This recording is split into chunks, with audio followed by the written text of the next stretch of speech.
Hello everyone, this is Renu Uppal, Assistant Professor in Special Education. Guys, welcome you in your own YouTube channel, Roots of Special Education. आपको इस channel पर special education और इस पर based teacher training courses के syllabus से related different topics पर videos मिलेंगी। तो गाइस, अगर आप इस चैनल पर न्यू हो तो मेक श्योर कि आप चैनल को सब्सक्राइब जरूर करें। तो आइए स्टार्ट करते हैं आज का टॉपिक, आज का वीडियो। और आज का टॉपिक गाइस है असेसमेंट के ऊपर। असेसमेंट पर बेस्ड है, असेसमेंट से रिलेटेड डिफरेंट एस्पेक्ट्स को हम लोग देखेंगे कि असेसमेंट्स के बेसिक्स क्या है, असेसमेंट होता क्या है, जिसे कि हिंदी में हम लोग आंकलन कहते हैं।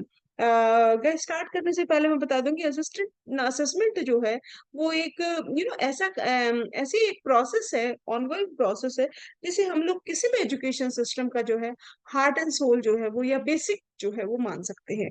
तो now here we start with assessment, जिसे हिंदी में कहते हैं गाइस आंकलन। Assessment and evaluation are very important components of special education. As I said कि ये दोनों ही जो कंपोनेंट्स हैं, असेसमेंट और इवैल्यूएशन, जिसे आंकलन और मूल्यांकन कहा जाता है, ये ना केवल special education but general education में भी एक इम्पॉर्टेंट जो है वो कंपोनेंट जो है। It is an on going process in the classroom. ये क्लासरूम में एक जो है निरंतर चलने वाली प्रक्रिया है। Teacher continuously uses assessment in monitoring student progress. Here we can see that teacher लगातार जो है वो आंकलन को यूज करती है। किस लिए यूज करती है? ताकि वो जो स्टूडेंट है उसकी प्रगति को, उसकी प्रोग्रेस को जो है वो कंटिन्यूअस जो है वो वॉच कर सके। Through assessment, a teacher finds the strength and weakness of the child and the student.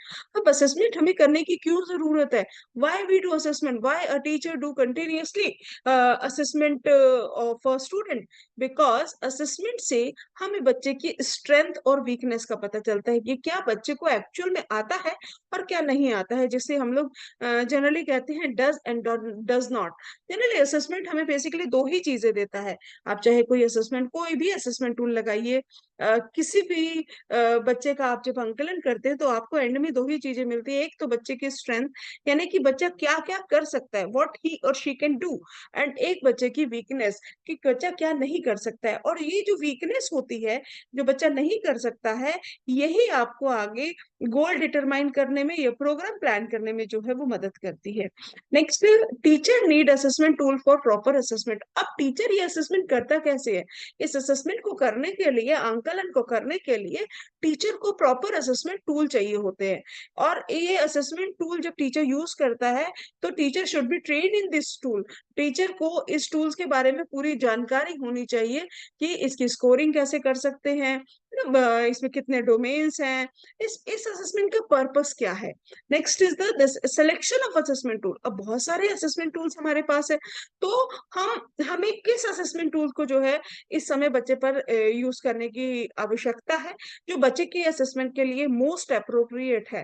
तो the selection of the assessment tool depends on the purpose of assessment, कि आंकलन का उद्देश्य क्या है। तो उद्देश्य पर निर्भर करता है, किस डिसेबिलिटी के लिए आप यूज कर रहे हो ये उद्देश्य हो सकता है, और आप किस पर्पस से कर रहे हो। क्या आप बच्चे को डायग्नोस करना चाहते हो, क्या बच्चे की स्क्रीनिंग करना चाह रहे हो, क्या बच्चे की प्रोग्राम प्लानिंग करना चाह रहे हो, और किस तरह की डिसेबिलिटी के लिए कर रहे हो, किस एज ग्रुप के लिए कर रहे हो, एंड सो मेनी थिंग्स। तो ये सारी चीजें जो है वो पर्पस ऑफ असेसमेंट है, जिससे एक टीचर ये सेलेक्ट करता है कि इतने सारे असेसमेंट टूल्स में से मुझे किस असेसमेंट टूल को इस समय पे उपयोग में लाने की आवश्यकता है।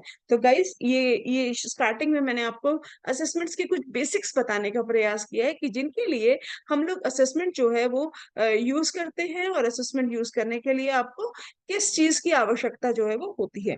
Now move to the meaning और डेफिनेशन ऑफ असेसमेंट। डेफिनेशन क्या होती है, आप कैसे असेसमेंट को परिभाषित कर सकते हैं? असेसमेंट मीन्स आंकलन। असेसमेंट के लिए हम क्या करते हैं? It is the systematic collection, organization and interpretation of the information to take decision about an individual to solve his or her problem. आंकलन हम किसी भी बच्चे की प्रॉब्लम्स को सॉल्व करने के लिए और उससे रिलेटेड हम जो है वो सूचनाओं को इकट्ठा करते हैं। असेसमेंट मीन्स आपको इंफॉर्मेशन को कलेक्ट करना है, डाटा को कलेक्ट करना है। कलेक्ट करने में आपका क्या होगा कि आपको जो भी आपने इंफॉर्मेशन को कलेक्ट किया है उसको आपको फिर उसको ऑर्गेनाइज करना होगा और फिर इसको इंटरप्रिटेट करना होगा। ये तीनों स्टेप जो है वो सीक्वेंस में होंगे। जब तक कलेक्शन नहीं होगा तब तक ऑर्गेनाइजेशन नहीं होगा और तब तक आपका इंटरप्रिटेशन नहीं हो सकता है। विश्लेषण करना, निर्णय लेना कि ये सारी जो इंफॉर्मेशन हमने कलेक्ट करी है वो किस निष्कर्ष पे पहुंच रही है, हम इस बच्चे की जो प्रॉब्लम है उसके लिए उसका सोल्यूशन कैसे कर सकते हैं, उसके लिए डिसीजन लेना।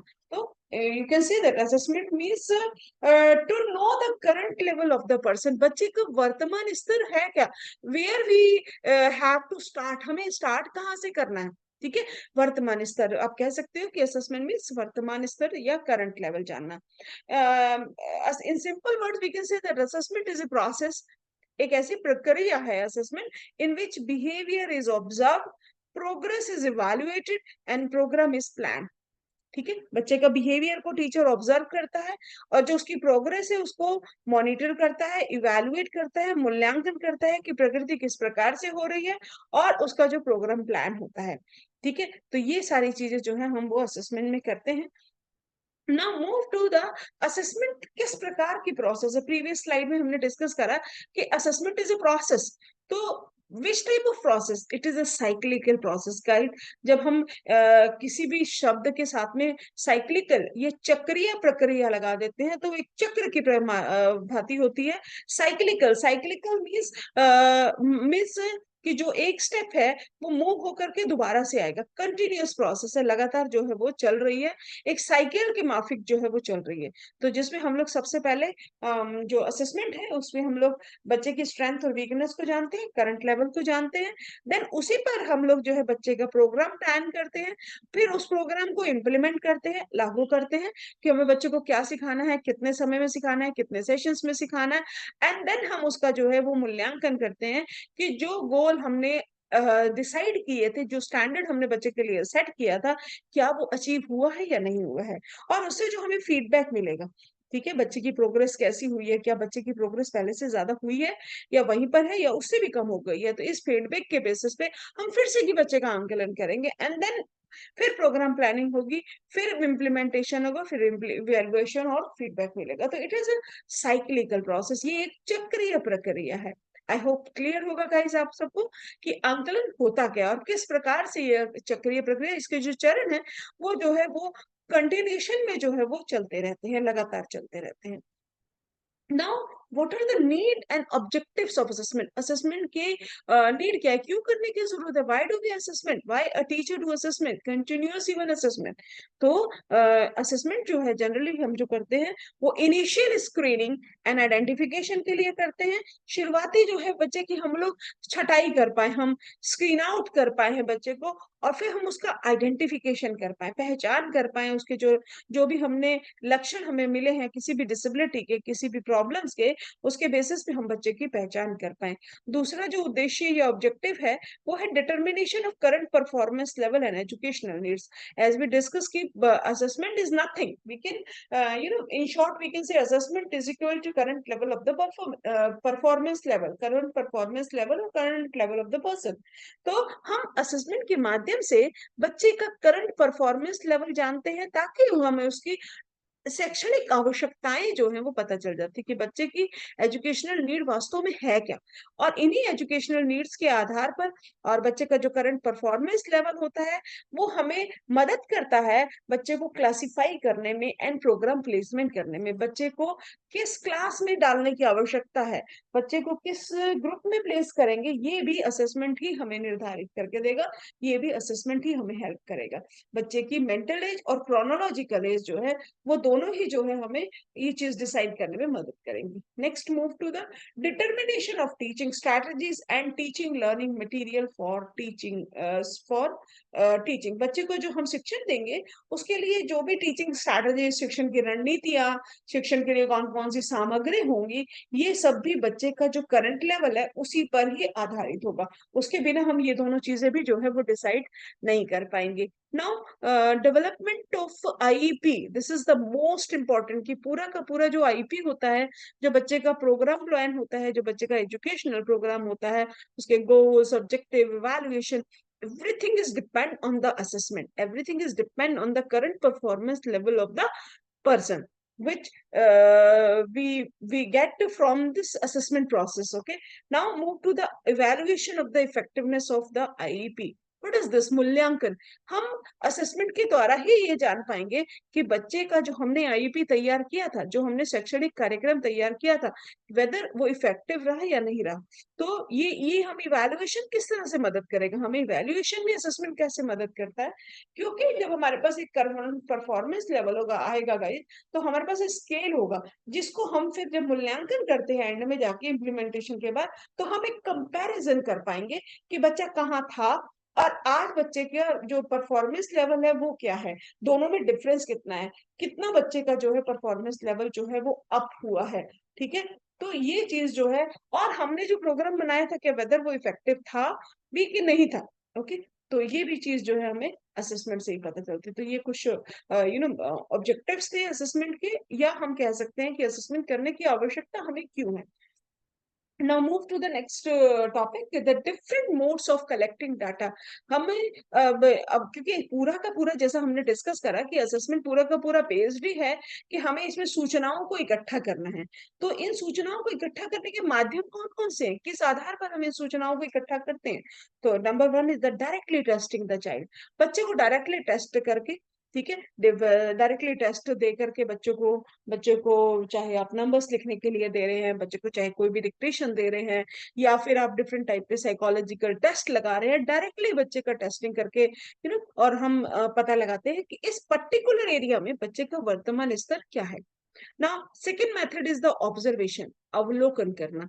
नाउ निरीक्षण या अवलोकन करना क्या होता है, जब हम अपनी सेंस ऑर्गन के माध्यम से, हम अपने ज्ञानेंद्रियों के माध्यम से जो आसपास के वातावरण से जो भी सूचनाएं जो हैं वो इकट्ठा करते हैं, अपनी ज्ञानेंद्रियों का उपयोग करके, खासतौर से आंखों और कानों का देख करके और सुन करके, जब हम चीजों को ऑब्जर्व करते हैं कि क्या है लेवल इस बच्चे का, या क्या है लेवल इस पर्टिकुलर स्किल में, देन वी कॉल ऑब्जर्वेशन। जितने भी हम लोग असेसमेंट टूल्स जो वो ये यूज करते हैं गाइस, चाहे वो बेसिक एमआर लगाते हैं, जब यदि मैं स्पेशल एजुकेशन में इंटेलेक्चुअल डिसेबिलिटी की बात करूं, तो चाहे वो बेसिक एमआर यूज करिए या एफएससीपी, या एमडीपीएस, या बेसल एमआर, कोई भी टूल हम यदि हम लोग यूज करते हैं, तो जनरली हम लोग उसमें जो फर्स्ट हैंड डाटा आप जिसको बोलते हो, सबसे रिलायबल जो इन्फॉर्मेशन बोलते हो, वो आपको इसी मेथड से मिलेगी, क्योंकि आपने वो खुद से देखी है, आपने वो खुद से ऑब्जर्व करी है।